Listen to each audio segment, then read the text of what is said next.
I'm Ed Kroll, a member of the Alabama Ethics Commission, and I want to welcome everyone here today. At this time, I'd like to introduce our commission. In addition to myself, the other members on the commission, to my right and your left is Mr. Greg Pappas, and to my left is Mr. David Dodd from Fort Payne. Mr. Pappas, of course, is from Montgomery. Our procedure today will be as follows. We have the appointment of chairman and vice chairman, one advisory opinion to consider, an FCPA civil appeals and other matters on the agenda that we will take up in new business. We will hear the complaints in executive session for two reasons. One, because we will discuss the good name and character of certain individuals, and two, because complaints, evidence, witnesses, and testimony before the commission are covered under the provisions of the Grand Jury Secrecy Act.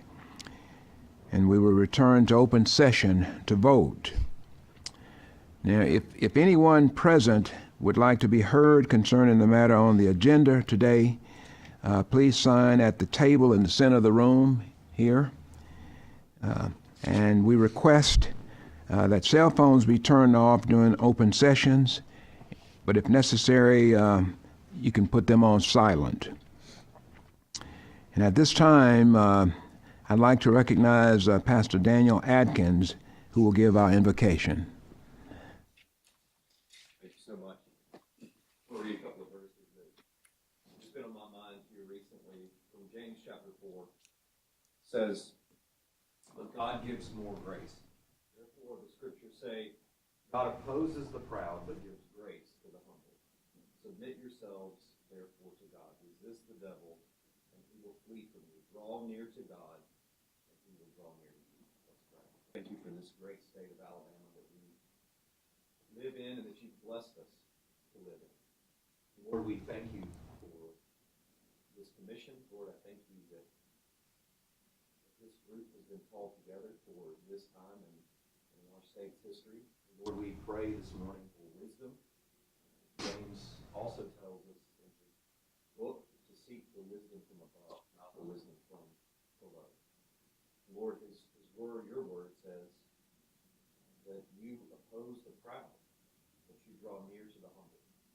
So God, I pray that that would strike true in every one of our hearts. God, I don't think there's a person in this room that wants you to oppose them. Lord, I pray that we would put ourselves in a place of humility and submission before you, so that you will bless us, Lord, and your word promises that you will draw near to us. So God, I pray your blessings on this commission, on their families, Lord, every representative here. God, I pray for humility in their lives and in all of our lives, God, that we would walk in a manner worthy of the Lord. In Jesus' name we pray. Amen. Yeah.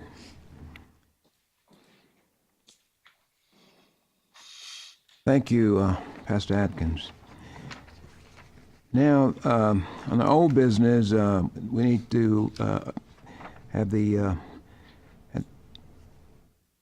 we will consider old business, and first item here is the approval of the minutes from our April 3rd meeting.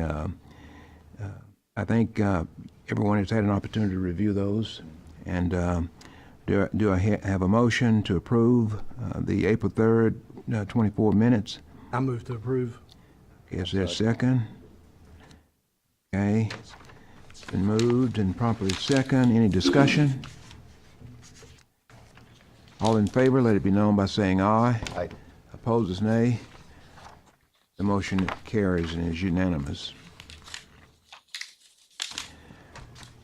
Okay, new business, the appointment of chairman and vice chairman. And at this time, we would move to new business items, and the term of our former commission chairman, John Plunk, has ended, and we need to select a new chairman for the commission.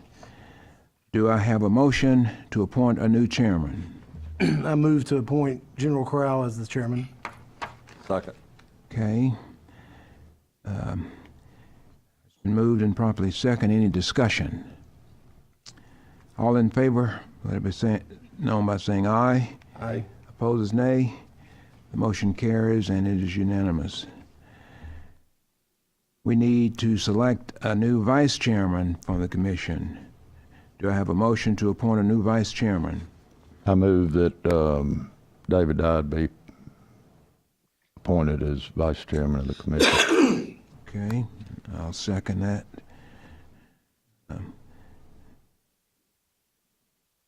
Okay, is there any discussion?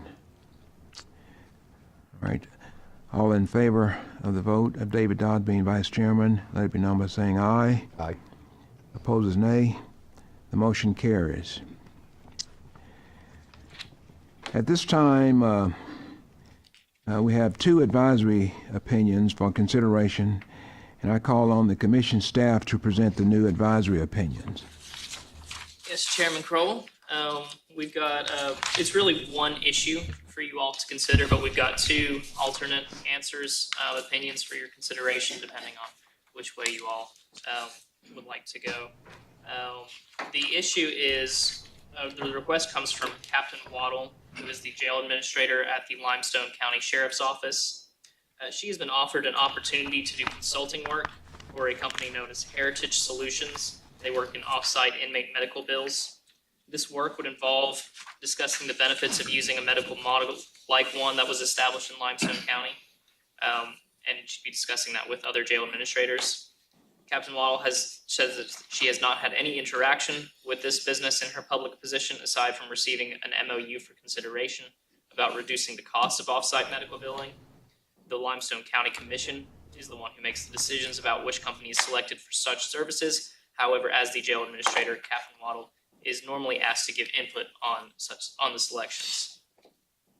And the question she asks is whether a public employee who works as a jail administrator may provide paid consulting services for a private business and interact with other jail administrators on behalf of the private business. And opinion A would find or recognizes that the Ethics Act does not prohibit public employees from obtaining outside employment provided that they do not use their position to obtain it, including any public property under their control. And it also does, the Ethics Act does prohibit public employees from representing a business with which they are associated before their public employer until 2 years after they leave their public position, the revolving door provision.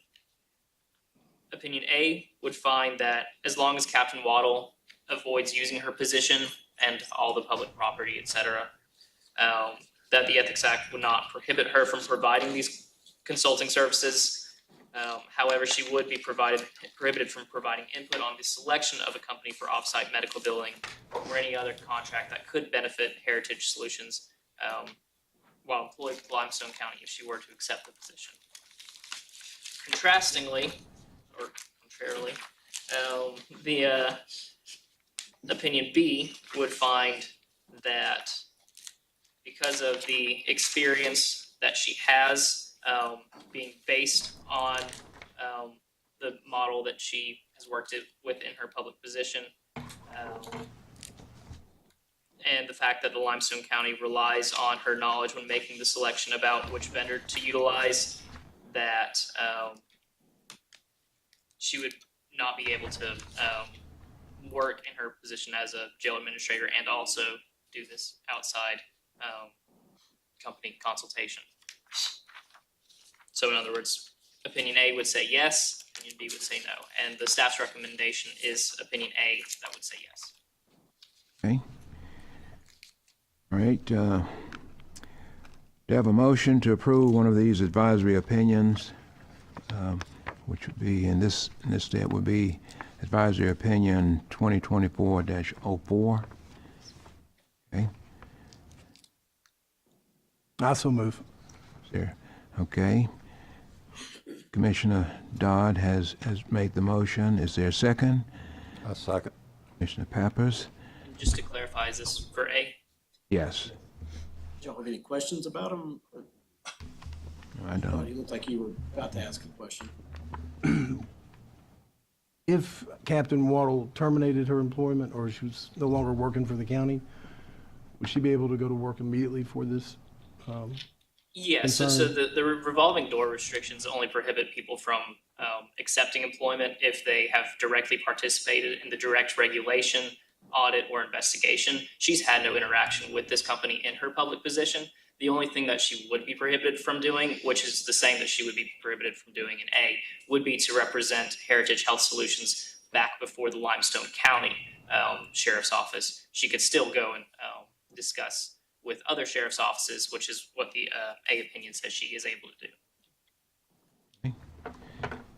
Okay, any further questions? Okay, all in favor of the vote, let it be known by saying aye. Aye. Opposers, nay. The motion carries unanimously. Thank you. Next is on the new business, the FCPA appeals of civil penalties imposed by the Secretary of State. At this time, the Commission will consider appeals from civil penalties which the Secretary of State's office has imposed. Under the FCPA, the Secretary of State office is charged with assessing civil penalties against any person who fails to timely file their campaign report. Once that office imposes these penalties, they may be appealed to the Commission within 14 days. Upon a finding of good cause, the Commission can reduce or set aside the civil penalty. On this issue, the person upon whom a civil penalty has been imposed bears the burden of proof. I again call on the staff to present these appeals for our consideration. Yes, sir. The first appeal we have, and I want to preface this by saying we have 6 appeals where the Secretary of State's office is making a recommendation other than to dismiss and remit the fines and the offenses. So I've got about 8 different appeals that we can address en masse. If there are any of those that you all would like to discuss, we can certainly do so. But to start out with, we have Westpac. They are appealing 11 offenses for a total fine of $2,000, $2,450. The Secretary of State's office is recommending that we uphold the first 3 offenses and fines, so that would reduce the fine from that $2,450 to $650 total. I'm not sure if there's a representative from Westpac here, but they write in their appeal that they made a mistake in their filings resulting in the penalties referenced, and they desire to comply in good faith with the requirements and now better understand the requirements, and they request that the penalties be removed on their good faith effort to comply. And at this time, I'd like to turn it over to the Secretary of State's office. Right. Okay. Good morning. Morning. My name is Mike Jones. I'm General Counsel of the State's Office. And for the new members, if you're okay with this, I'd like to kind of give you the way we approach all these cases. First of all, since Secretary Allen has been in his office, we made a point, and we teach this wherever we go, that we don't want to be a gotcha office. That's not the intent of our office. We would much rather educate and prevent these cases coming before you before they get to this spot. And so we work fairly hard to try to make that happen. We have quite a few election administrators who work with us on our team. They regularly answer questions, and we try to be available as much as we can. We teach at all events that we're asked to teach at. You name the event we're doing, we'll go to it. And but we try to reinforce that as we go. And so that's how we approach all these. We don't approach our role as being a gotcha office. We just try to avoid that whole check. That being said, I will say this, and you'll see this as you serve on this commission. The vast majority of the cases we deal with are people that have no history running elections. They've never done it before. Oftentimes, the person who's managing their filings is a spouse, or they're doing it themselves when they can. And so we really encourage that type of person who's running for office to stay in contact with us on a very regular basis. And I think Jeff Everlard, who runs elections for office, he can tell you that we take a lot of calls.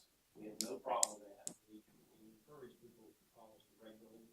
We have some people that I think every filing, they call our office just to make sure. And we're okay with that. We'd much rather than do it that way, if there's any question about it at all. And so probably 98% of the people we deal with, first of all, you're never gonna see them because we're hopefully gonna keep them guided in the right place. But also the ones that do make mistakes, we can generally see just because looking at their filings and looking at the situation and looking at the whole picture that usually it's very much just a mistake. And we try to work with that type of individual. Every so often, though, we do have some cases that we have to look at in a different way. And I'll give you some examples that we try to be very consistent on how we approach these cases. Is if we have a large number of violations, we have to take action. If we have multiple violations during the same election cycle where we recommended dismissal on the first one, we don't feel comfortable recommending a dismissal on the second or following cases if we've been already kind of working. We also look at the situation.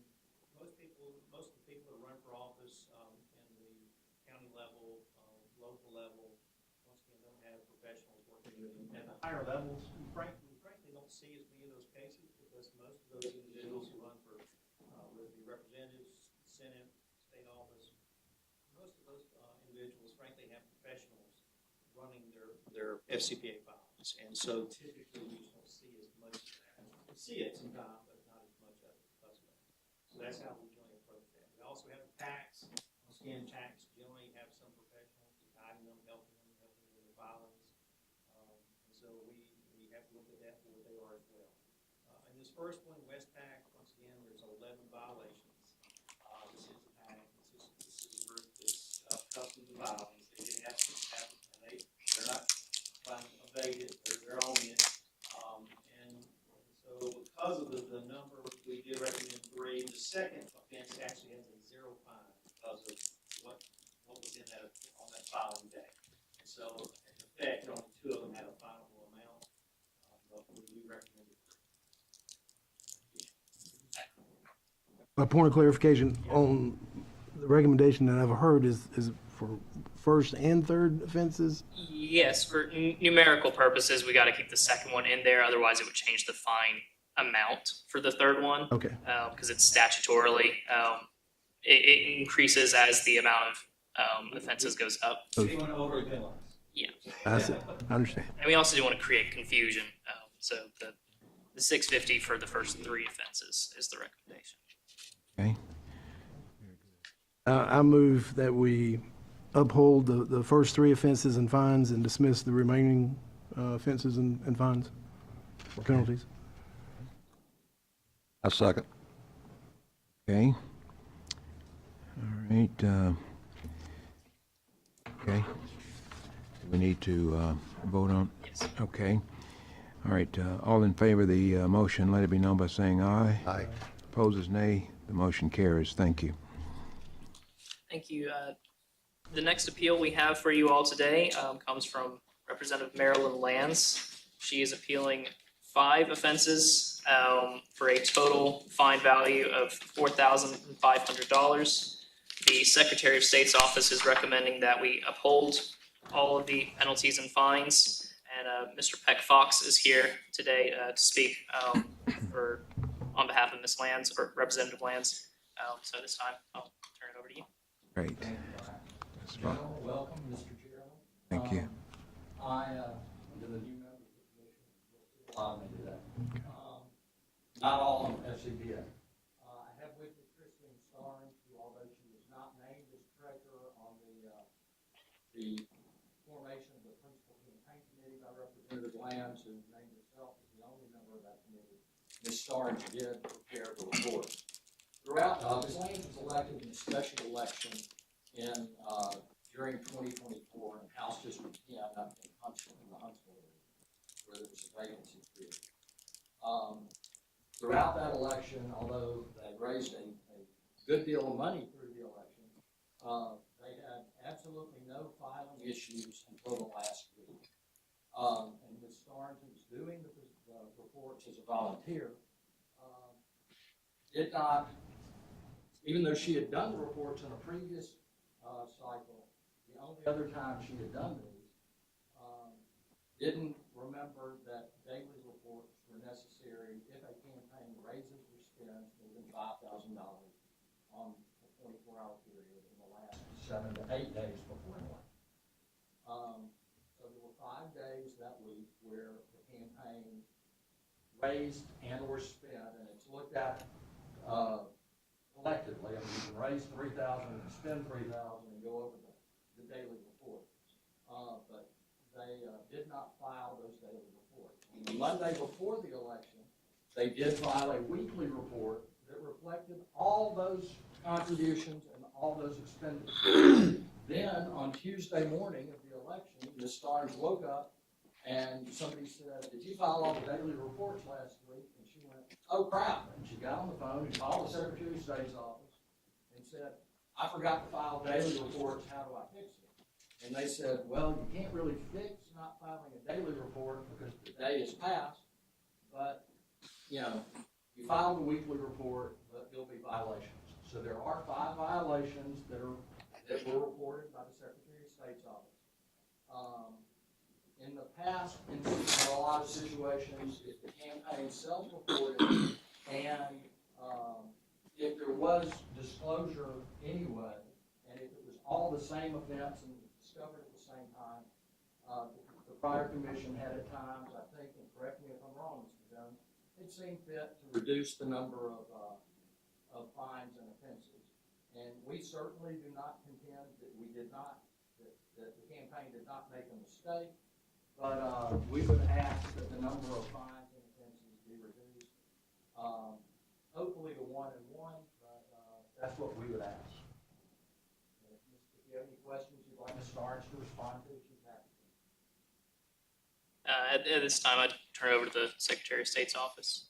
Thank you. And this is one of the, I'm sorry. I would have called him Mike, but we've known each other a long time. And we've talked in advance, so we both knew where each other stood before we got here. I'm going to ask Jeff Fairwell to step up.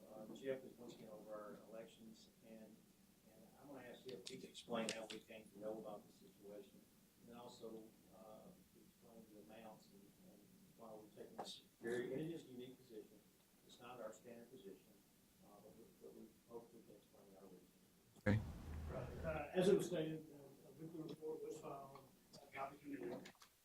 That weekly report had daily activity that far exceeded the $5,000 amount. When the call came to our office about should daily reports have been filed, staff looked back at the weekly report and broke out those individual days where more than $5,000 had been spent or raised. So when you look at the filing history of the committee, you don't actually see a daily report filed. We were looking at the weekly report to break that out. We looked back at the previous committee, saw that they had filed daily reports in the past, thus showing a familiarity with the daily report requirement. The FCPA calendar that we have for each election cycle is posted on our website, which we have copies of that available if you'd like to see that report, that calendar that our office creates, and it's made publicly available to all candidates and anyone interested in that particular election cycle. So that's how we came to the determination that 5 daily reports been missed, need to be filed, and the amounts of that penalty came from the activity on each report. So in this case, the dailies kick in once you get 5,000 extended, once you get 5,000, as Becky mentioned. In this case, it was substantially over 5,000 on that daily basis. One day it was over 30,000 on one of those daily reports. One day was only 6. True. One day it was only 6,000. And so the purpose of those daily reports right there at the end of the election cycle is obviously transparency. That's the obvious purpose of it. And when there's a large amount of activity, that's the whole reason why the dailies are there. And so once again, we looked at the previous cycle. I think that she had run 2 years before. Is that right? In the election that the vacancy was created. Correct. She That's lost that one. And then, we looked at that just to see if there was any problem with the dailies there, or there was any lack of understanding. And we saw that the daily, I think 2 or 3 of the dailies were filed. I At that believe time. two, maybe, yeah. And so we saw that clearly they knew what the dailies were required. It's the same, everybody was the same as far as the listings. The treasurer was the same person that we do on there as well, Ms. Starnes, and the person who was running.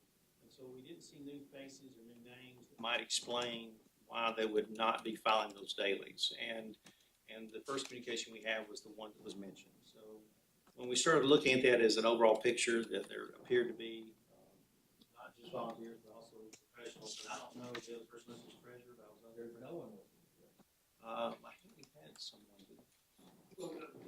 Your name is listed twice in Ms. Starnes, and I think Ms. Lamb's name is also listed twice. Because it appears that Ms. Lamb was, creating the committee of being the sole member, but it had you as a dissolution designee, which is also someone that files on. That's how she was. So that's the reason. And so once again, it is a little different just because of the timing, the amounts, and it was every day of the dailies that were required by statute. And that's it. So this is a little different approach to this, and I mentioned that before we started, explained to them our reason. And I would just again point out, Ms. Land is not a CPA. I mean, Ms. Land, not Ms. Starnes is not a CPA. Ms. Land isn't a CPA either. I guess that's the correct statement. But Ms. Starnes is not a CPA. She's doing this as a volunteer. She works for a nonprofit in the area. This is the only campaign she's ever done this for. She was in the middle of a bunch of, it was also not, as a special, it was not in normal election season. So her family was going through some issues and some things like that. She had a lot of other demands, and she, to be honest, I think she will tell you, if you ask, she just did not remember that she had filed that report. And I would also point out that the $30,000 day that Mr. Jones and Mike mentioned was the Friday before the election. So it was even closer to when it was actually disclosed on that month.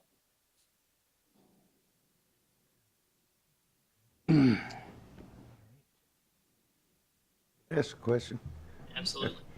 and it would be of you all, I guess. Since I work part-time for the legislature, should I recuse from this? I don't think you have a particular need to recuse from this.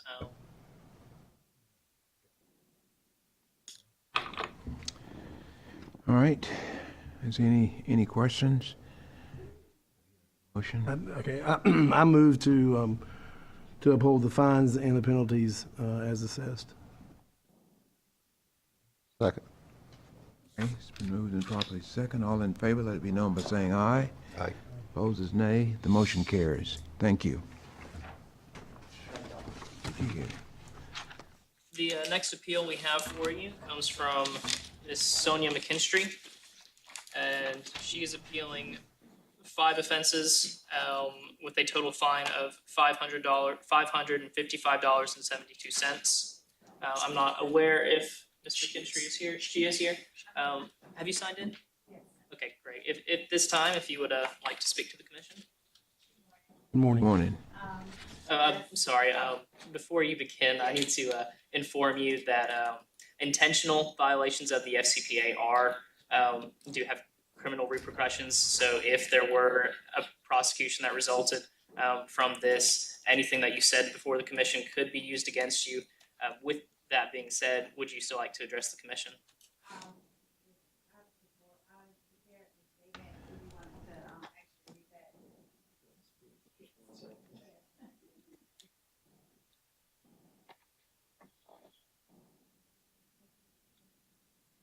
Also, I don't believe I mentioned it earlier, but the Secretary of State's office is recommending that we just uphold the first penalty and fine in this one.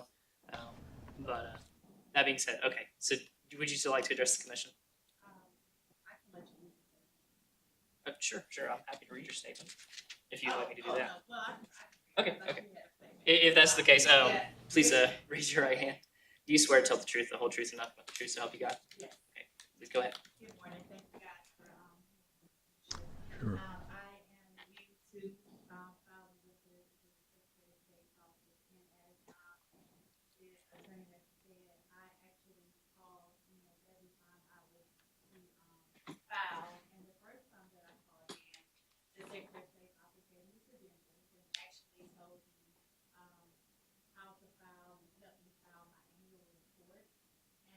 she advised that once I raised $1,000 or spend $1,000,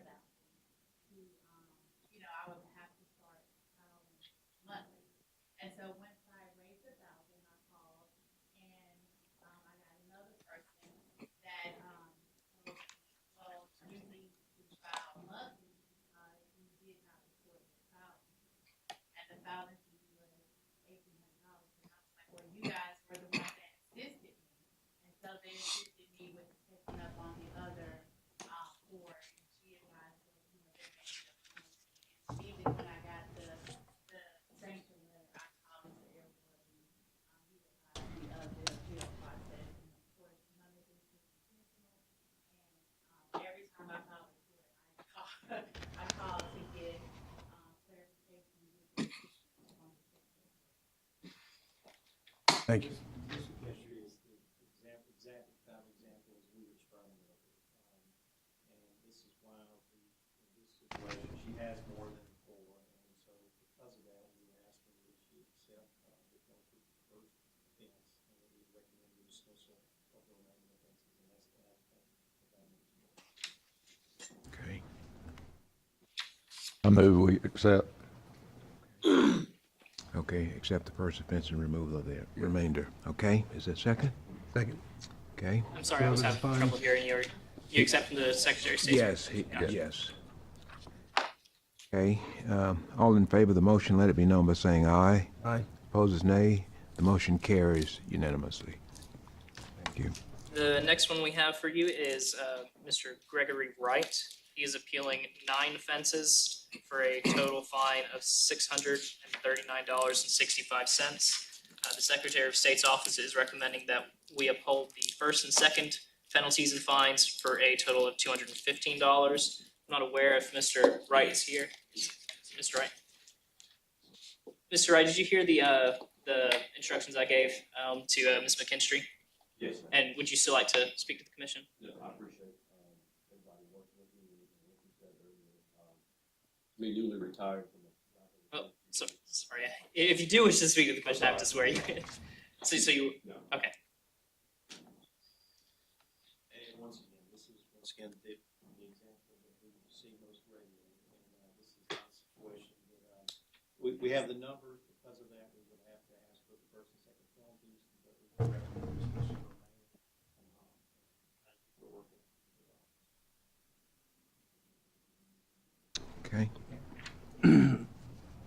I move to uphold the first and second penalties and the fines totaling $215 and dismiss the remaining 7, is that right? 7 offenses. I second. Okay, it's been properly moved and second. All in favor of taking the action, let it be known by saying aye. Aye. Opposes nay. The motion carries unanimously. Thank you, commissioners. The next appeal we have for you is from James Rogers. He is appealing 4 offenses, penalties that were imposed for a total of $1,619.43. The Secretary of State's office is recommending that you all uphold the first penalty and fine of $300. Mr. Rogers is here. Did you hear the warning that I gave earlier? And would you like to address the commission? Okay, if you would, raise your right hand. Do you swear to tell the truth, the whole truth, and nothing but the truth, so help you God? Okay, please proceed. I have, been on the code enforcement board since 2000, never had a opponent. I've never had to file online. And then it was a runoff, I had 2 opponents. Well, it went to a runoff, and when it came to the runoff, I missed the filing date and the tally date. 5 of July. I did not intentionally, or willfully, try to get the date, so that was the one you asked.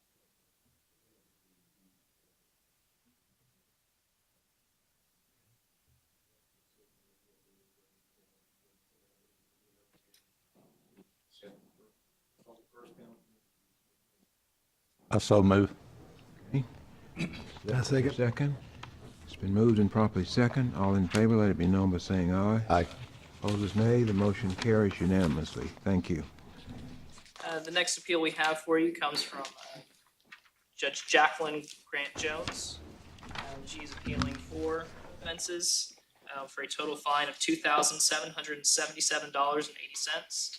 And the Secretary of State's office is recommending that we uphold the first penalty and fine for a total of $300. Judge Jones, did you hear the warning I gave earlier? And would you still like to speak to the commission? Would you raise your right hand? Do you swear to tell the truth, the whole truth, and nothing but the truth, so help you God? All right, please proceed. Thank you for the opportunity. I am a first-time candidate, and so I got into the runoff fortunately, and just wasn't aware that I needed to do the report. I was still filing months. I didn't know I needed to opt in to get the notifications for the weekly reports. So I filed my monthly report at the end of the April month that had everything from the runoff elections in it. So as soon as I realized that I made a mistake, I called him, and then I called his office probably every day thereafter to make sure that I did it correctly because it was so much confusion and I was confused. But I have, I think, satisfied the requirements, and I will not be back down here again. We recommend that vote for penalty to dismiss. Okay, Also move. I second. moved and properly second. All in favor, let it be known by saying aye. Aye. Opposed, nay. The motion carries unanimously. Thank you. All right, and as I mentioned earlier, next we have a series of 8 appeals that the Secretary of State's office is recommending that we dismiss the fines and the offenses associated with them. If there are any in here that you all would wish to discuss, please let me know now. You can do so. Otherwise, I would ask for a motion to dismiss. I We can do move. these in mass. Yes. I second. Okay, it's been moved that we approve them in mass, and there's a second. All in favor, let it be known by saying aye. Aye. Opposed, nay. The motion carries. Thank you. Thank you. Thank you, Brian.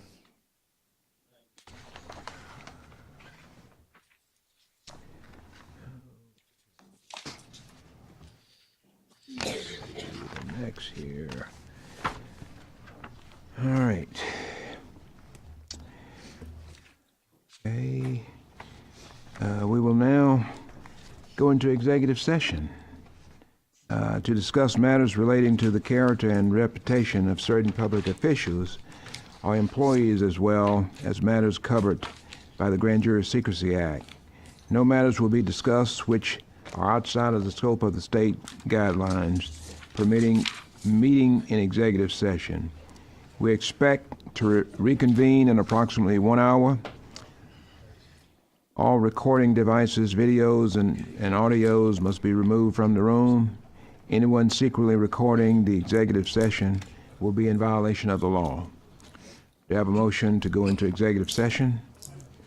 Okay. Do I have a second? Second. Okay. Any discussion? All in favor, let it be known by saying aye. Aye. Opposed, nay. The motion carries. Thank you.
All right, we're now back into open session, and we'll consider several items of business, including taking official action on complaints discussed during executive session.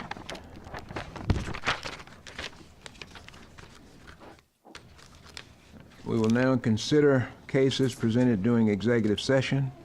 The cases that we discussed in executive session, take them one at a time, return to the beginning of cases.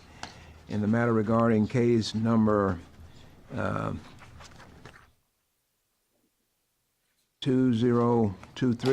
2023-0263,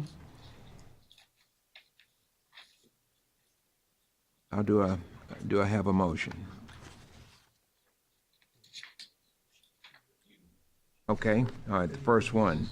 All right, okay, I've got the first one. With regards to the complaint as filed against case number 2023-0261, I move as follows. Based on the evidence as presented to the commission, there exists cause to hold that Branch Witchlock employee Coleman City Board of Education has violated the Alabama Ethics Act. Okay, and that should be B. It's B. It should be B instead of A. Based on the evidence as presented to this commission, there exists cause to hold that Branch Witchlock Coleman City Board of Education has committed one minor violation of the Alabama Ethics Act. I further move that this case be handled administratively and that it be referred for review and appropriate legal action to the district attorney of the appropriate judicial circuit. I second that motion. Okay. All right, next one here. Okay, all in favor? Aye. Aye. All right, it's All right, and- unanimous. And in the next, in case number, Bun. yes, In regard to case number 2023-0391, Mr. Chair, with regard to the complaint as filed, I move as follows. Based on the evidence as presented to this commission, there exists cause to hold that Andrea Raines, former instructor, Jacksonville State University, has committed one minor violation of the Alabama Ethics Act. And I further move that this case be handled administratively, that it be referred for review and appropriate legal action to the district attorney of the appropriate judicial circuit. I second. Okay, all in favor of the motion, let it be known by saying aye. Aye. Opposers, nay. The motion carries unanimously. Okay. In the next, in case number 2024-0030, I have a motion. This is me. Yes, you. Based on the evidences presented to this commission, there exists cause to hold that Joel Martin, director of the Solon-Dixon Forestry Education Center, Auburn University, has committed one minor violation of the Alabama Ethics Act. I further move that this case be handled administratively and that it be referred for review and appropriate legal action to the district attorney of the appropriate judicial circuit. I'm sorry, a second. Okay. All in favor of the motion, let it be known by saying aye. Aye. Opposers, nay. The motion carries unanimously. Thank you.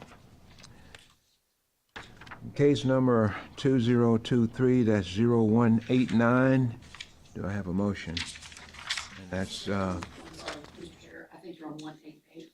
Yep. 188. Okay, all right. All right.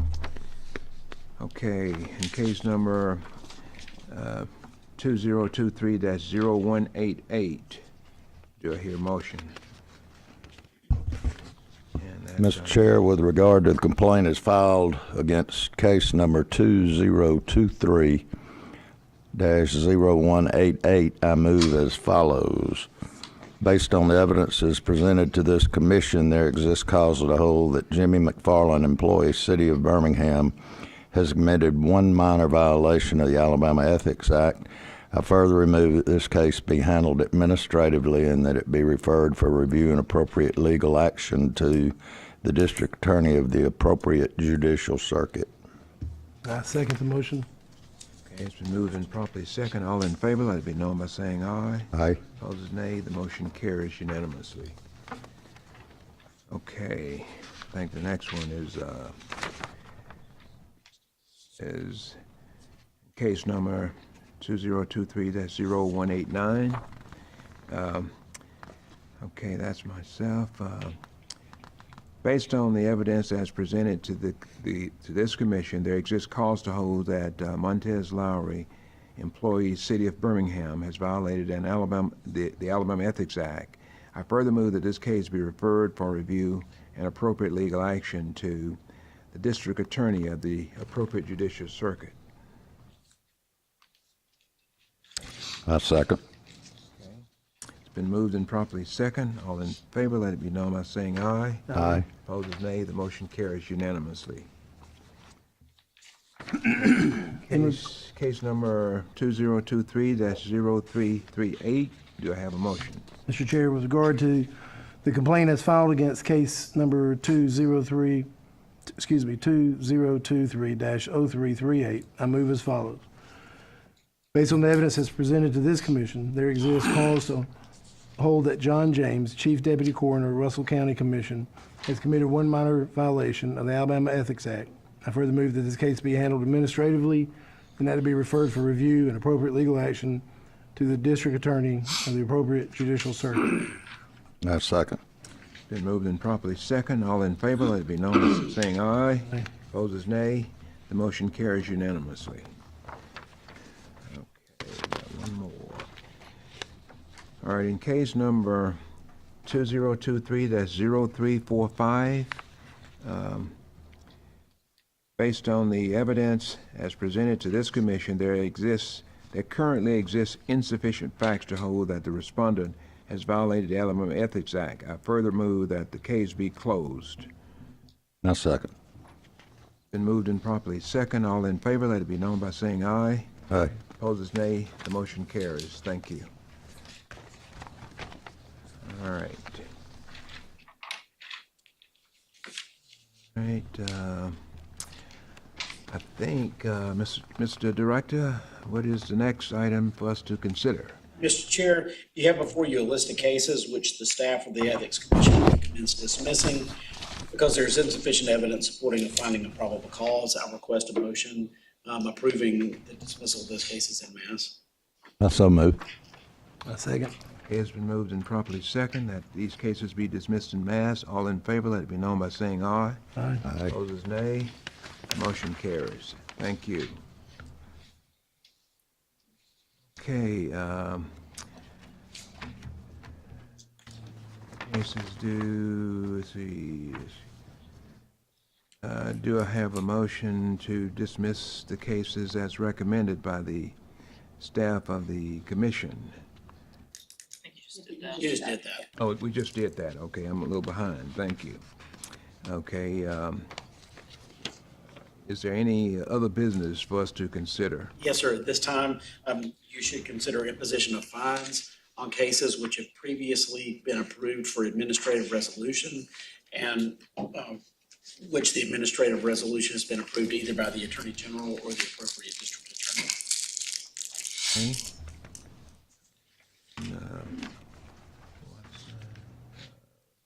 We got, get them in sequence here.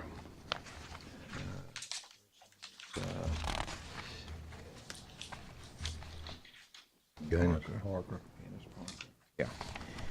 Okay,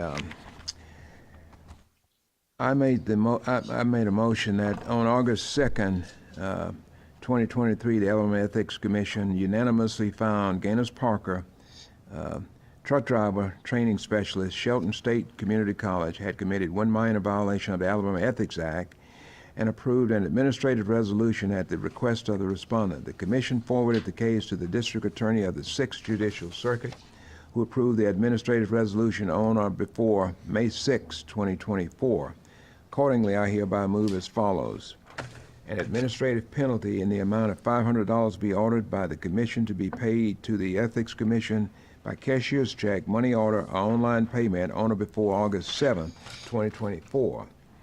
Restitution in the amount of $2,100 be ordered to be paid to the Ethics Commission by cashier's check, money order, or online payment on or before August 7, 2024, and dispersed to Shelton State Community College thereafter. It is, okay, and that was seconded by Commissioner Pappas. Yes, sir. Okay.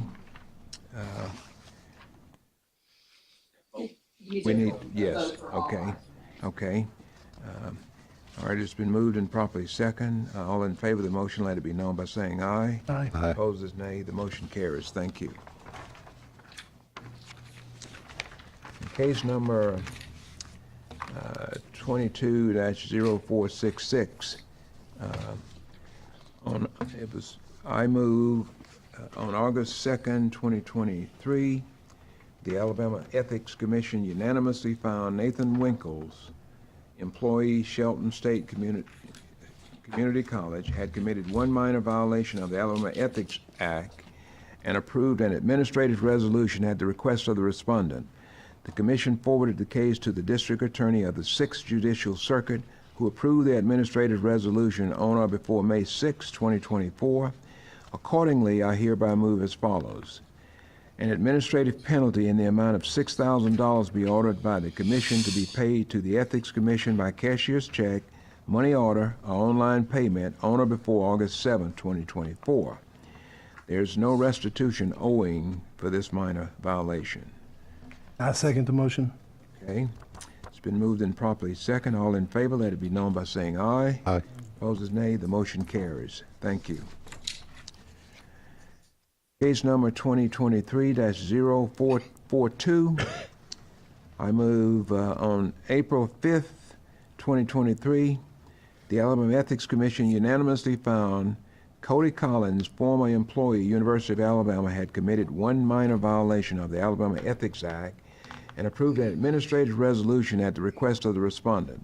The commission forwarded the case to the district attorney of the 6th Judicial Circuit, who approved the administrative resolution on or before May 6, 2024. Accordingly, I hereby move as follows. An administrative penalty in the amount of $100 be ordered by the commission to be paid to the Ethics Commission by cashier's check, money order, online payment on or before August 7, 2024. There is no restitution owing for this minor violation. I second. It's been moved and properly second. All in favor, let it be known by saying aye. Aye. Opposed, nay. The motion carries unanimously. Case number 2023-0443. I move on April 5th, 2023, the Alabama Ethics Commission unanimously found Larry Baranowski, employee, University of Alabama, had committed one minor violation of the Alabama Ethics Act and approved an administrative resolution at the request of the respondent. The commission forwarded the case to the district attorney of the 6th Judicial Circuit, who approved the administrative resolution on or before May 6, 2024. Accordingly, I hereby move as follows. An administrative penalty in the amount of $100 be ordered to the commission to be paid to the Ethics Commission by cashier's check, money order, online payment on or before August 7, 2024. There is no restitution owing for this minor violation. I'll second the motion. Okay, it's been moved and properly second. All in favor, let it be known by saying aye. Aye. Opposed, nay. The motion carries unanimously. Thank you. Okay, I think, Mr. Chair, that concludes all the business. okay. That concludes all the business, okay. I'll make a motion to adjourn. Yes, do I hear a motion to adjourn? There's no other business. There's a motion to adjourn, and the motion is unanimous. Thank you. So you have a second on the motion to adjourn? I'll second it. Yes.